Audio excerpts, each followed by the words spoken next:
thank you all for coming out tonight. This is really exciting to celebrate theater. So hooray each and every one of you.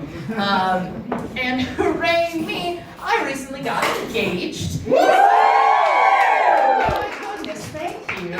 I am also surprised, surprised for, it might not be one for everybody else, but I haven't always lived a love life full of glitz and glamour and planning a gay wedding. No,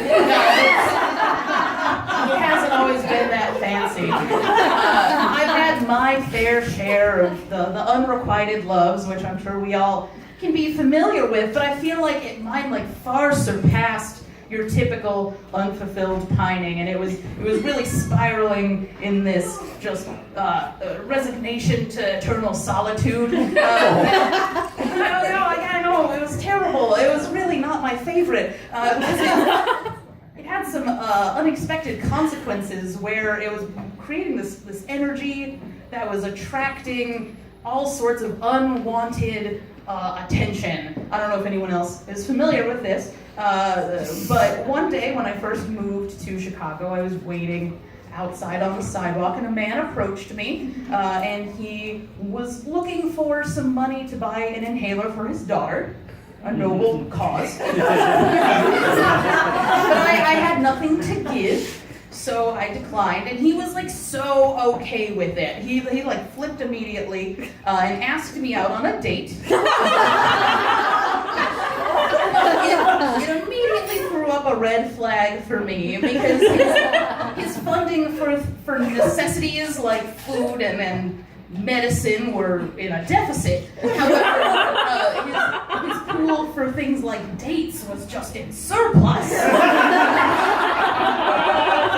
He was extremely nice, however. His name was Tony. He gave me a hug and his phone number, and he actually helped me catch a taxi.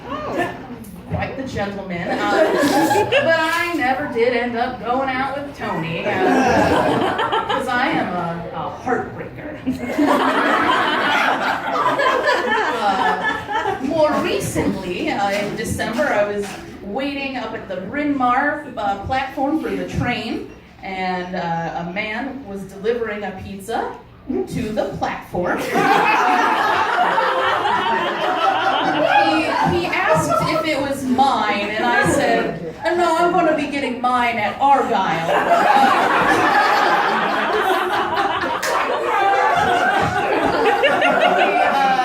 Then was like, oh, okay, cool. Well, would you like to go out sometime? No. And I said, no, I'm engaged, but thank you. He admitted that was great, so we agreed. But he was like, well, but can I get just one kiss? No. I can't believe that, right? That's outrageous.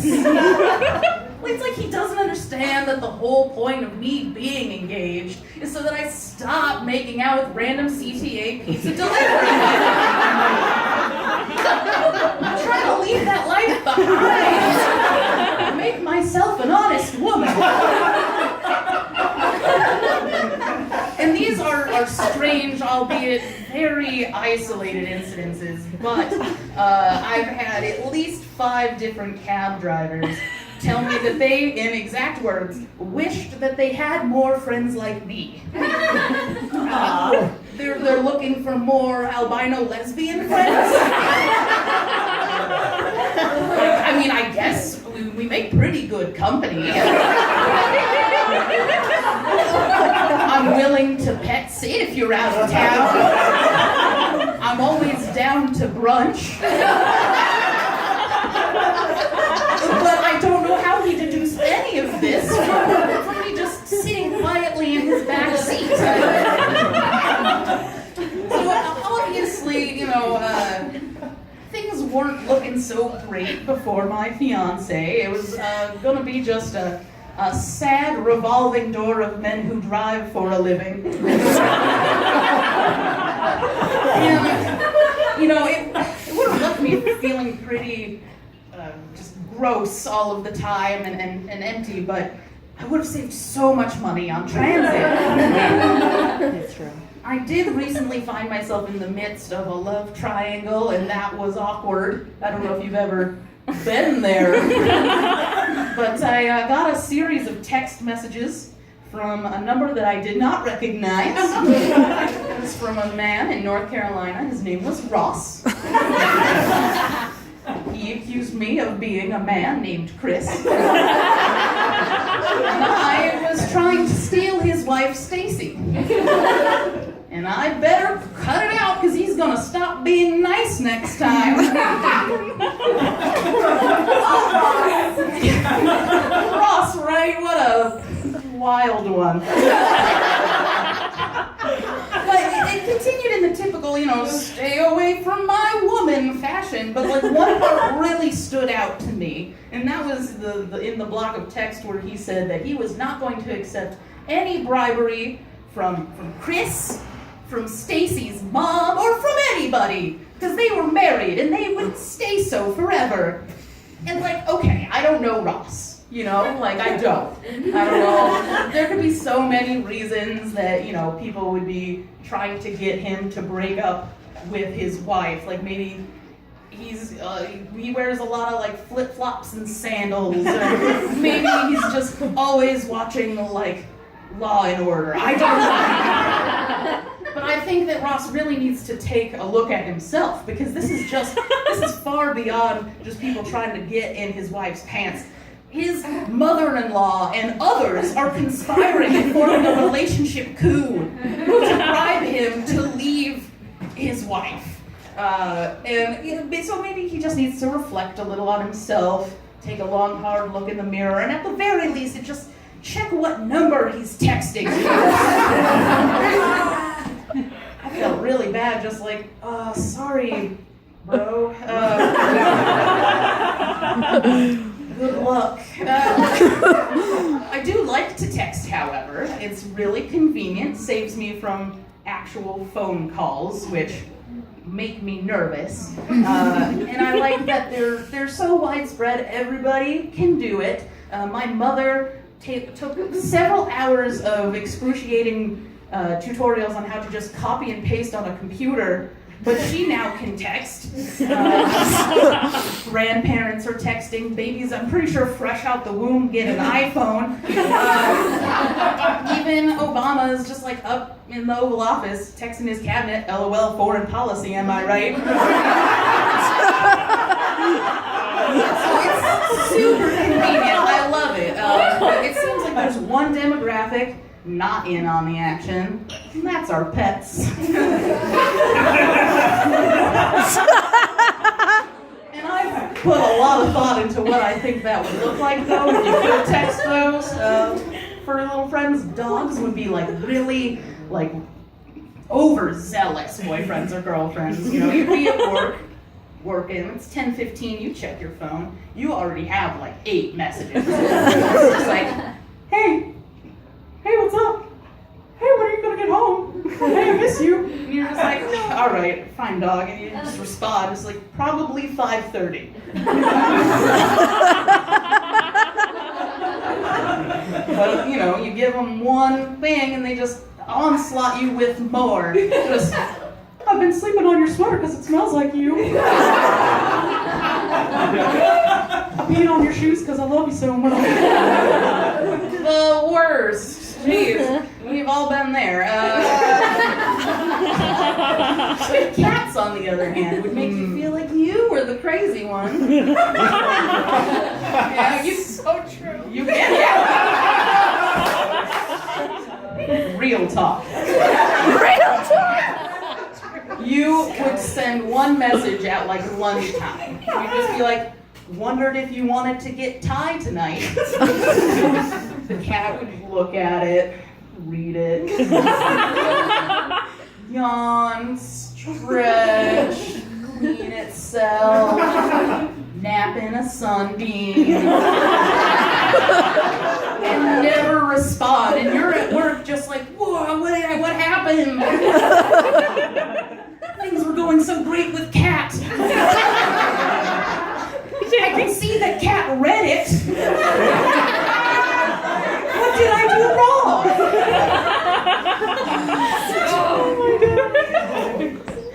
we've learned here that I need to get friends. That's what I think about. But back to love and forbidden love and a love that you just can't quit. Let's talk about something near and dear to my heart: frozen yogurt. Yes. Oh my, yes! In the company of friends. Yeah. Oh, that's wonderful. Yeah, I love it. I don't know why exactly.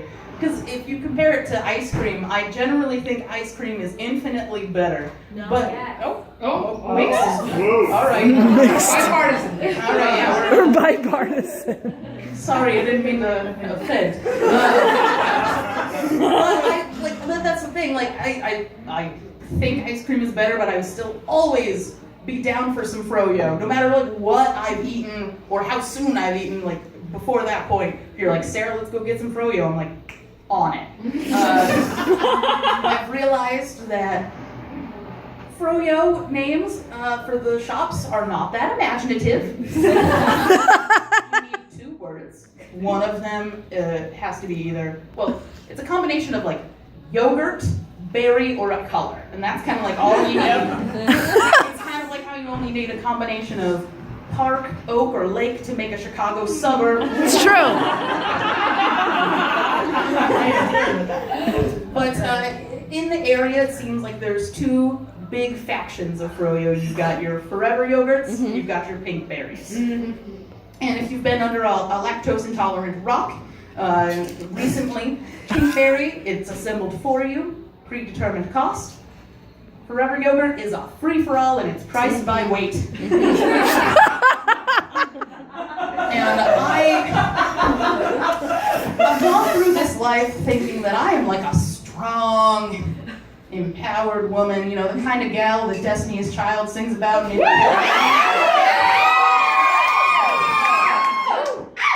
Throw your hands up at me. But you guys, froyo makes me question everything. And that's because pink berry to me is kind of like fate. You go in, you say, I want this flavor with these 2 toppings, and it's out of your hands. You have no control over that, but it's okay. You're like, whatever happens now, it's all right. I'm trusting that this is going to be tasty. You can't mess it up, and that's nice. That's comforting. I like that about pink berry. And then you have your forever yogurts, and that's kind of like your free will. And what I've learned about myself with free will is I shouldn't have it. Because I'm greedy, I'm indulgent, I'm reckless. I go in, and even when I have a game plan, like today it's just going to be chocolate and strawberries, I just scoop everything on top, and then I finally make my way to the cash register just to feel the gaze of judgment from the cashier for my $12 monstrosity. It just feels bad. So like, I don't know. I don't know what's out there, guys. I don't know what kind of world we're living in. I don't make any claims to know. You know, if we live in a world ruled by fate, where, you know, our actions and our sprinkle usage is well maintained for us, or if we're in a big sandbox of free will where every scoop of brownie bites is like a new opportunity opening its doors, or every pump of peanut butter is just like a new person that we meet, and at a time we say yes to something. I don't know. But I do know this. I'm gonna leave you guys with this here tonight. We do have this life, this one, and I think we should use it. We should use it well. You know, we should live it to its fullest. No regrets. So, I say to you all, fro YOLO.